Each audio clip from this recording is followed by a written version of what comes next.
नागरिकता कानून के खिलाफ दिल्ली के शाहीन बाग में विरोध प्रदर्शन लगातार जारी है, लेकिन जिस तरह से पिछले 5-6 दिनों में दिल्ली में बंदूकबाजों ने आतंक मचाया है, उसे देखते हुए शाहीन बाग की सुरक्षा बढ़ा दी गई है। दिल्ली में चुनावों की सरगर्मी के बीच पुलिस और सुरक्षा एजेंसियां किसी भी तरह का खतरा मोल लेना नहीं चाहती।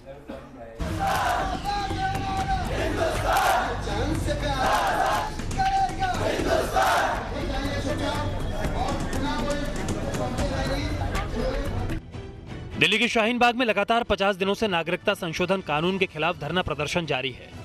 करीब 1.5 महीने से जारी विरोध प्रदर्शन में शामिल लोगों की सुरक्षा को बेहतर बनाने के लिए पुलिस ने वहां मेटल डिटेक्टर लगाया है। इसके साथ ही वहां सुरक्षा बढ़ा दी गई है। शाहीन बाग में सुरक्षा के मद्देनजर सोमवार शाम को रैपिड एक्शन फोर्स को तैनात किया गया है। शाहीन बाग में गोली चलने और आए दिन हो रहे हंगामे के बाद पुलिस ने इलाके में सुरक्षा व्यवस्था को बढ़ाने का फैसला लिया है। दिल्ली में चुनावों की गर्मी और संसद बजट सत्र ने भी नागरिकता संशोधन कानून के खिलाफ चल रहे विरोध प्रदर्शन के मुद्दे को गरमा दिया है। सीएए के नाम पर हो रहे घमासान को लेकर विपक्ष सरकार पर हमलावर है। पोजीशन चाह रहा है कि डिस्कशन हो ऑन सीएए, एनआरपी और ये जो पूरा डिसकंटेंट है, गोलियां चल रही हैं लोगों पे, नित्य लोगों पे गोलियां चलने की अटेम्प्ट हो रहे हैं, मिनिस्टर्स भड़का रहे हैं और चेयर तैयार नहीं है, तो इसको लेके रोष है, लोगों में प्रोटेस्ट कर रहे हैं। अगर डेमोक्रेसी में डिस्कशन नहीं हो पाएगा तो कैसा डिसेंट है फिर। दूसरी तरफ बीजेपी के नेता और सांसद प्रवेश वर्मा ने जामिया और शाहीन बाग में चल रही गोलियों को युवाओं का गुस्सा बताया है। जो उन सारे युवाओं को, एक तो ऐसा नहीं करना चाहिए, मगर उन सारे युवाओं को ये दुख हो रहा है कि वहाँ पे पाकिस्तान जिंदाबाद के नारे लग रहे हैं, वहाँ पे जिहाद के नारे लग रहे हैं, वहाँ पे कश्मीर को अलग करने के नारे लग रहे हैं और केजरीवाल बोल रहे हैं मैं उनके सपोर्ट में हूँ। उन युवाओं को ये बुरा लग रहा है। विश्व हिंदू परिषद ने देश भर में चल रहे सीएए विरोधी आंदोलनों को आधारहीन बताया है। विश्व हिंदू परिषद के केंद्रीय अध्यक्ष विष्णु सदाशिव कोकजे ने बड़ा बयान दिया है। उन्होंने इस आंदोलन को आधारहीन बताते हुए कहा है कि सीएए के खिलाफ लोगों को भड़काया जा रहा है और ये आंदोलन जल्द खत्म हो जाएंगे। जो आंदोलन है इसके जो आधार ही नहीं है, इसका कुछ आधारहीन आंदोलन है। इस भ्रम में किया जा रहा है, भड़का के लोगों को, मुस्लिम महिलाओं को भड़काया जा रहा है कि आपको और आपके पूरे परिवार को हिंदुस्तान के बाहर कर दिया जाएगा।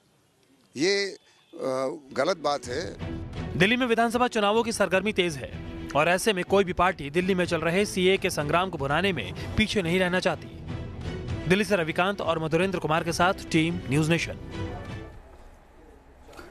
और वाजिद अली हमारे संवाददाता शाहीन बाग से हमारे साथ जुड़ गए हैं, उनका रुख करेंगे। वाजिद, आपसे जानना चाहेंगे, चुनाव का मौसम है और चुनावी रोटियां सभी पार्टियां सेकना चाह रही हैं।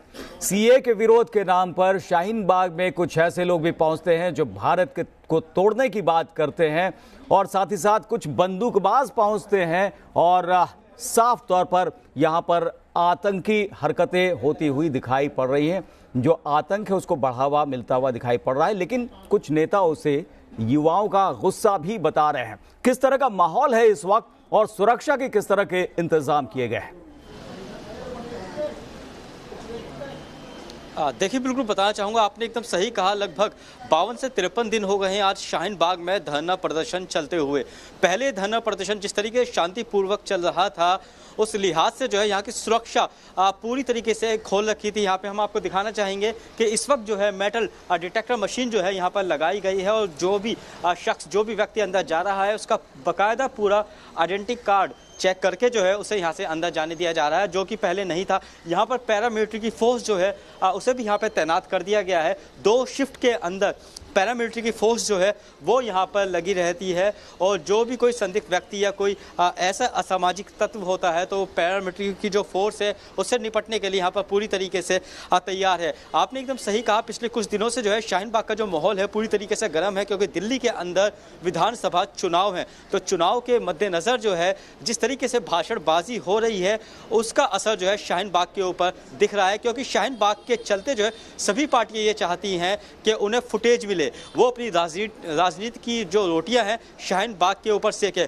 हम आपको एक चीज़ और बताना चाहेंगे, शाहीन बाग के अंदर पहले जो भी मंच से भाषण दिया जाता था वो कोई भी आता था, नाम लिखवाता था और यहाँ से भाषण देकर चला जाता था, चाहे इसमें शजील इमाम हो या फिर कोई और व्यक्ति हो या मणिशंकर अय्यर हो। तो इसी तरीके से कई लोग जो थे वो भाषण देकर अपने चले जाते थे। लेकिन अब प्रदर्शनकारी महिलाओं ने क्या किया है, यहाँ पर एक फॉर्म निकाला है। उस फॉर्म के अंदर बकायदा जो भी अपनी स्पीच देगा, जो भी भाषण देगा वो अपनी पूरी डिटेल देगा, आईडी प्रूफ देगा और ये बताएगा कि भाषण उसे किस मुद्दे पर देना है।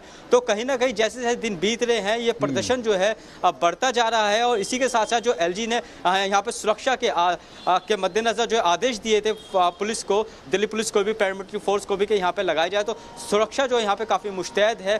यहाँ तक कि इस रास्ते से जहाँ पहले मीडिया की आसानी से एंट्री हो जाती थी, अब मीडिया की भी एंट्री नहीं हो रही है। मीडिया को भी 2-3 किलोमीटर का रास्ता घूम के जो है अंदर जाने दिया जा रहा है। तो कह सकते हैं जैसे जैसे चुनाव नजदीक आ रहे हैं, जैसे जैसे इनका प्रदर्शन बढ़ रहा है और जैसे जैसे यहाँ पे जो गोली कांड हुआ था उसके बाद से सुरक्षा जो है वो काफी बढ़ा दी गई है। वाजिद, आप नजर बनाए रखिए, आगे भी हम आपसे अपडेट लेंगे। फिलहाल जानकारी के लिए बहुत बहुत शुक्रिया। तो अब कहा जा सकता है कि आंदोलन परिपक्व होता जा रहा है। कुछ लोग यहाँ पर आकर हाईजैक करने की कोशिश कर रहे हैं, ऐसी कोशिश को नाकाम करना चाहिए।